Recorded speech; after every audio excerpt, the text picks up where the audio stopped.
Go for it. Hello, everyone. I'm Jeffrey Geisner, founder of the Jewish Culture and Holocaust Remembrance Group on Facebook and YouTube video. Today, we're doing a Obligations of Memory podcast with my friend from San Diego, Iser Flaum. And Iser wrote a terrific book called Under My Bubbe's Wings. And here's a little bit of a brief synopsis of the story. This is a true life saga of massive life disruption, harsh treatment, total loss of family, near-death escapes, and years of Nazi enslavement by the author's father and, to some degree, his mother. It is told in the first-person viewpoint of his father's voice, plunging the reader into the predicament. His mother's history is also included, but it's limited because it was a difficult topic for her to discuss. As sole survivors of their birth families, they met after liberation in the DP camp to renew family and life. A theme throughout the author's father's vivid perception that his late grandmother, Bubbe, hovers over him as a guardian angel. This accords with a vow she gave to him as a vision on the outside of his ordeals. And boy, if that really doesn't allow us some space to really get into a great story, I don't know what would. So, but before we get into the book and a little bit about your family, why don't you tell us a little bit about you? You know, your background, your occupation. You are a second gen, as I am. So please share with the audience, who is Iser? Sure. I was born in Germany, a town called Regen. And my parents had met in a DP camp, Bad Reichenhall DP camp, and where they lived a few years, and then they moved out into a German town, and that's where I was born. But and shortly, what year was that? 1948. But shortly thereafter, they were trying to migrate to the U.S., and they finally got permission and so on. We'd get the paperwork right. And they moved to the U.S. So I was I was less than 2 years old when we came to the U.S. and spent a little time in Miami, spent a little time in Chicago, but eventually settled in New Haven, Connecticut. Those were the early years of my life. So my early life was growing up in New Haven. And basically, my dad worked in construction, so he was very vulnerable to the weather, very cold in the winter, miserable working, very hot and humid in the summer, also miserable working. And we had some distant cousins who had moved to California. They said, come on down, the weather's wonderful. So we went, and lo and behold, about the 4th grade, we moved to, first of all, the LA area where those cousins lived. But then my dad was looking for work, and he found a really great job down in San Diego. What did he do here? He was always in the building trade, and now, as my story will show, he actually learned that skill in the concentration camps. Interesting. He worked on structures and so on, mostly tearing them down, but he learned how they're made, by doing that. So was there a company that he worked for in San Diego? Yes, I have to admit, I don't remember the name. Okay. But after a while, he worked at many places. So I see. You know Shelter Island? Yes. San Diego. Well, he was there while they were building Shelter Island. He was a foreman involved in that development. Okay. So, but later on, he moved on to other things. And how old were you when you came to San Diego? I was fourth grade. 4th grade. Okay. 4th grade. We were in LA for a very short time. As I said, he was looking for work, and he landed this really great foreman job in San Diego, and then we moved there, and that's where we stayed for a big chunk of my life thereafter. So we grew up. I grew up from the 4th grade on, and as the years went by, my dad actually became a contractor with some help from me. I actually was the guy who took the tests. He wasn't so good in English and so on. So Okay. he knew all the knowledge, but he didn't know how to take tests and pass Right. exams and that kind of thing. And I worked with him over the years, especially during college days. We'd go What do language projects. what language are you speaking at home? Well, with my parents, I spoke English, Okay. but between themselves, they spoke Yiddish. Okay. If Do they you didn't know want, Yiddish? Do you know oh Yiddish? yeah, I know it very well. Okay. When but when they didn't want the kids to understand, they would speak Polish. you know. Also, the cousins I mentioned, the distant cousins that lived in LA, they spoke German, because actually my mom, her original language is German, because she grew up in Poland, but it was Silesia, a section of Poland which was originally German. So in her home, they spoke German. So all her relatives spoke German. So tell me a little bit about your mom. You talked a little bit about your father. So tell me more about your mom. My mom, as I mentioned, was much more quiet about her experiences. She was very reserved and timid about it. You could see it was painful for her to talk about it. So I only was able to capture a much smaller But portion of her.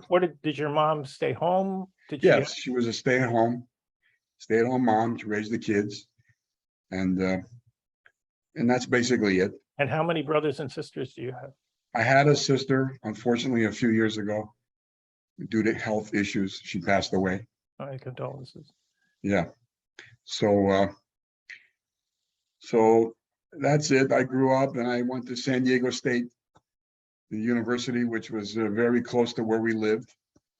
I could actually take my bike sometimes. Eventually, of course, I drove there. So that's where I got my degree in physics. And then I got a stipend to do graduate work at Duke University. So I schlepped over to North Carolina. Right. And I was able to study over there, and they paid my tuition, and they paid for my living expenses because I was a TA, teaching assistant, and I got my master's in physics. Now, I always liked the field of electronics. So even though I studied the theoretical stuff, I was also always interested in applied things. So after I got my master's in physics, I came back to San Diego and stayed with my parents a while. And I got an offer at Navy Electronics Lab for an engineer. And the guy, my boss even said, I know you didn't study electronics, but I like having a guy under me who's got a master's. So that's where it started. So I actually learned a lot of practical electronic things at work. So when did you get that job? What year are we now? That would be okay. Well, let's see. I graduated. I got my master's in '72, so probably about the end of '72 is when I started working in the electronics field.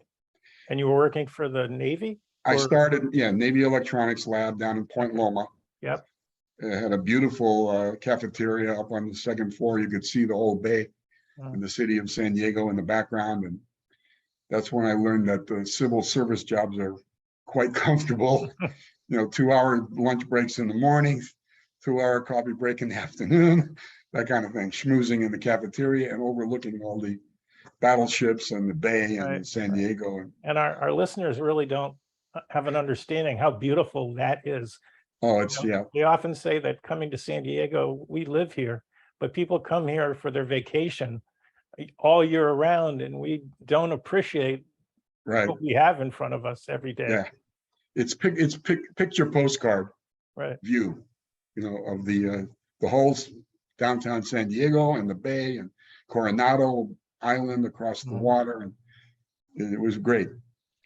But I wanted to move on. I wanted to do more design things and so on. So I sent my resume out, and so I landed a job in the northern LA area, and I got more heavily into design because I wanted to be designing stuff. I wanted to be creating new things.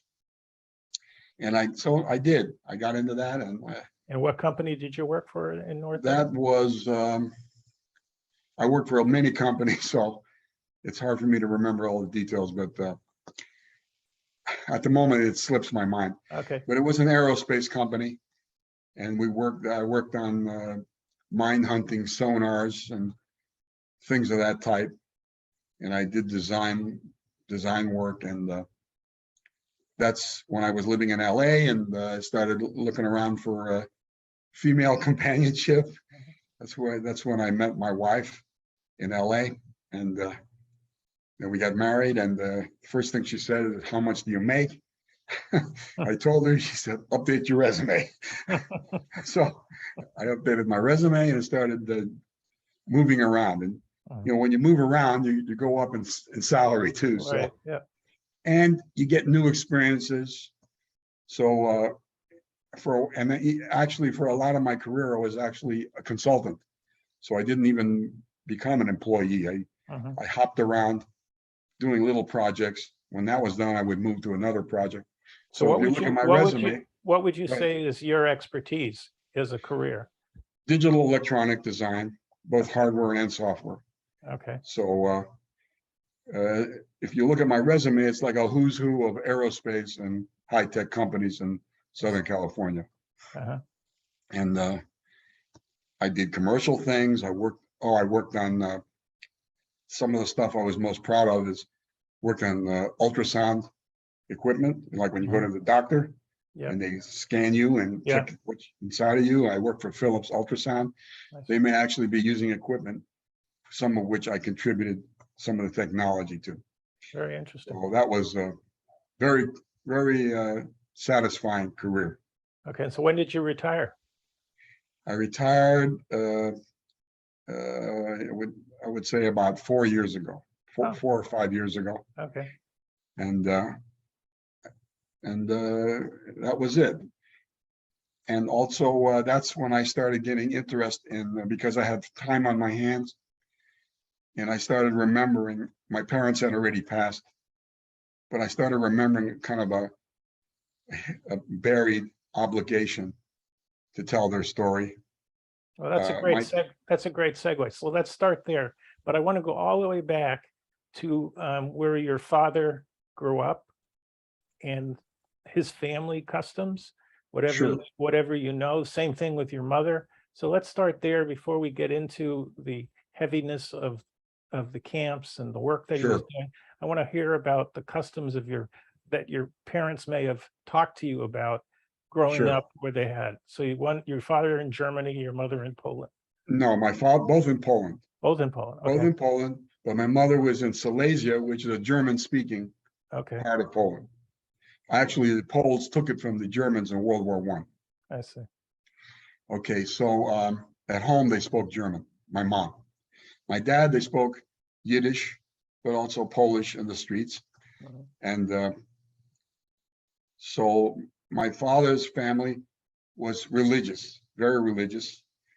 They went Shabbos, every Shabbos they would go to synagogue, and he was one of 8 kids, so they had a huge family.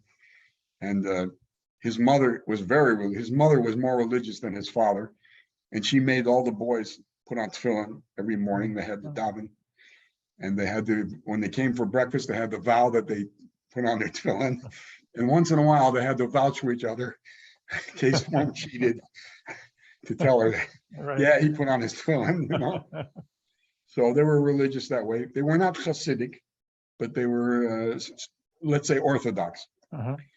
Okay, so and his father, believe it or not, did a job that it's not usually typical for Jews in those days in Poland, but he was actually a weaver. His father was a weaver by trade, but he knew he had connections, and he had connections with a wealthy Jewish guy in a town called Dobrzin nad Revens. And the guy owned a huge ranch out in the fields outside of town. And he hired my father's father to be the foreman of that ranch. He had hundreds of horses, maybe thousands of cows, and a whole little village of Poles that worked there. And my father was put in charge. My father's father, my grandfather, who was the same name as me, Iser Flaum, and he was in charge of that. So my dad grew up in that farm environment.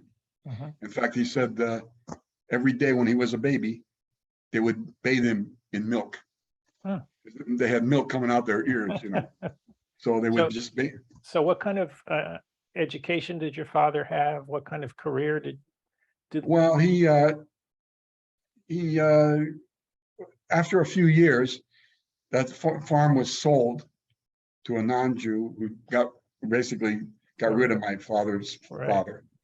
And so they went to the town, that little town nearby, Dobzhin nad Revens, and then things were getting tough because they didn't really have a good trade and a good business, and they kind of lived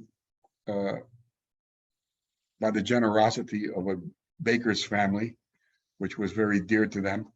They lived upstairs above a bakery, and in the beginning, my grandfather had a couple of horses. He would, and a wagon, and he would do deliveries and that kind of thing. But then the horses got sick and they died, and they were living hand to mouth. Basically, it was kind of a difficult living.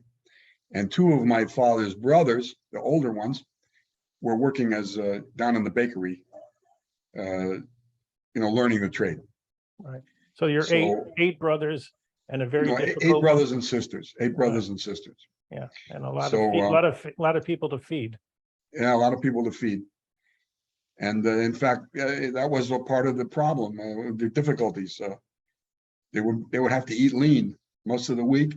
But as I said, they were religious, so they saved up for Shabbos. Friday night was a banquet. Every Friday night, no matter what, they saved during the week, and they had a banquet for Shabbos. And the baker down below always sent up a servant with a beautiful challah for them. So they had a nice challah every Shabbos. Now these are memories your father was sharing with you, right? Yes, my father told me all of his stories since I was a little kid. He would tell me all of his stories, sometimes over and over again, until it became just part of my memory. Right. My mom told me a few things, but as I said, not too much. So I know my father's. What about your mother's? What about your mother's memories of her growing up? Yes, she, as I said, she was living in a German area, and her parents owned a tavern. They were so they ran a tavern, and it catered mostly to Polish miners. It was an area where there were mines, and they would come up. They'd want to have their schnapps or whatever in the evening, and they catered to those people, and they would interact with those people and be friendly with those people. And she was in a town called Świętochłowicz. I think the name has changed over the years, but that's what it was then. And as I said, it was a German-speaking area. And she remembers the tavern and her parents interacting with the clients and so on. And now she was not quite so religious. She would, I would say, you would probably classify as like conservative. They were identifying Jewish. They would do the major holidays, but it wasn't like a daily thing. And then the parents would send her to Hebrew school. They had to go to a nearby town. They didn't have one in her town. So they would send her to a nearby town for Hebrew school to learn her background. And so both of them were in their late teens when the war broke out. And what year in 1939? 39, yeah. So my dad was 17. My mom was probably like 15, 16. And when the Nazis came in. And immediately they started rounding up young men and young women also to do grunt work for them. So, in fact, in the beginning, when the war first started, it wasn't like concentration camps and formal places that they punished people and so on. It was more or less just kind of conscripting people off the street. They needed people to do this job, or they needed them to do that kind of job. they would grab you off the street. And in fact, the first thing that happened is my dad, his father, and one or two older brothers were grabbed off the street, and they were put to work tearing down a Hasidic campus. The Gera Rebbe was a well-known Hasidic movement, and they had a whole campus of buildings and so on. And my dad and his gang were forced to start tearing it down. Now, were they already No, wearing they had scars? moved. Okay, I didn't mention, they moved out of the town I originally mentioned because his parents actually came from Alexandrov near Lodz. It's a suburb of Lodz. That's where they originally came from. And they decided things are getting bad. There were rumors war was going to come. They said, let's go over there. It's a bigger location. It's not a little town. It's more people. We might be safer. Plus, they got relatives over there. So they said, let's go over there. So they sent my dad ahead of time. My dad was kind of the go-getter of the family. He was only 17, but whenever they needed something done, they would trust my dad and send him because he always did things. He was conscientious and he was creative and resourceful. So they sent him ahead to the town, Alexandra. This is Lodz or near Lodz, yeah. Near Lodz, okay. Yeah, Alexandra. And so he befriended somebody, or no, it was actually a relative who was in the shoemaking business. And he took my dad and helped, brought him in. And they actually started a little business because everybody was panicking. They're worried that the Germans are going to come. And people started worrying, what am I going to do? How am I going to hide my gold coins and things like that? So my dad and this guy came up with a business they would modify people's shoes. Okay. And they would open up the heel and make a little hiding area in the heel. So you could put coins and other valuables, jewelry, and then you would close it up and nobody knew you had it. They could search you. And of course, eventually they figured it out, but there was a big business for a while of making these modifications to shoes. And my dad was making good money. So he called the rest of the family over. He said, come on over to this town. And they moved also there. And so they lived there for a few months. And now, can I ask you, go ahead. Your title is Under My Bubby's Wing. Is the Bubby your father's mother? Yes, it was my father's mommy, or mom. Your grandmother. My grandmother and father are my dad's parents. This is the grandmother of my father. So it's my great grandmother. Okay, your great grandmother. But remember, I told the story, I didn't mention yet. I tell the story from my dad's first person. Yes. So it's as if he's telling the story. Right. So when he says my Bubba's wings, it means it's my father's Bubba. Yep. So he was her most beloved grandchild. She loved him dearly, and when he was little, she lived with them, and he would always help her. She would always cook his favorite meal, lakshan mit yoach, chicken noodle soup, which he loved. And then she died about 7 years before the war, but he always remembered her with love. And so after another ordeal, I already talked about this short job where they were tearing down buildings. Then later on, he was actually conscripted and sent to Plotzov near the Polish truce line with the Russians. Because you remember in the beginning, Germany made a truce with Russia. They said, we'll take half of Poland, you take the other half, we'll share it. And so the Russians came in and they took the eastern half of Poland. And at that boundary, they didn't trust each other. So the Germans were building a huge anti-tank trench. It went miles and miles. They needed grunt workers to do the digging. So they conscripted out of this little, I didn't mention before that, they took my parents, my dad and his family, and they marched them to a little town called Bolimov. And that town became a ghetto where they fenced it off. The Jews came in, and they lived with the Jews that were already there. The non-Jewish people were basically kicked out. Right. It became a ghetto. Jews had to live there, were living there, constrained. And my dad said he remembers they having to beg for food from the people around them. And this is And still, even this once- is, this is when, still 1939 or? Yes, 1939, on the end, towards the end of 39. And then while he was in that town, a lot of people started getting typhoid fever, unsanitary conditions, lice all over the place. People started getting this typhoid, and this was before the big concentration camps and everything like that. So it was more like still an occupation kind of environment. So the Germans actually set up a clinic for the people with the typhoid. Of course, they didn't want to get sick either, so they wanted to try to control it. So they set up a clinic, put a Jewish doctor there, and he needed nurses. He needed people to assist him. So they just conscripted a bunch of young people in the ghetto, including my dad, to be like nurses or doctor's aides.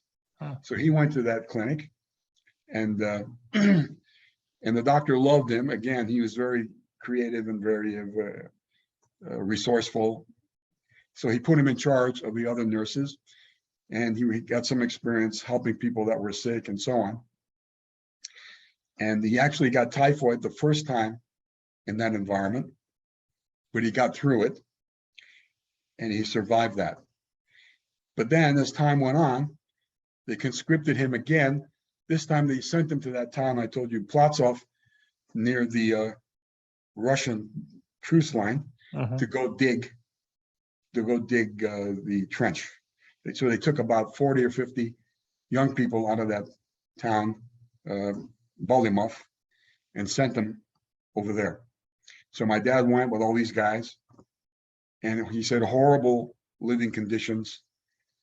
Basically, everybody stuffed into an empty house. Some of them had to climb the attics. It's the only place they had to sleep, in the attic. And then they'd work like horses, digging this big trench. It was an anti-tank trench. And that's the picture on the cover of my book. Do you have showing a book? that. Do you have your book? Do you have your book handy? Yes. So why don't you show the picture Yeah. so we can see it? And those of you who are listening, obviously, Under My Bubby's Wings is available on Amazon, and you certainly can find the book. It's a terrific book. And this is a great place for us to realize we've just finished our first episode, Iser.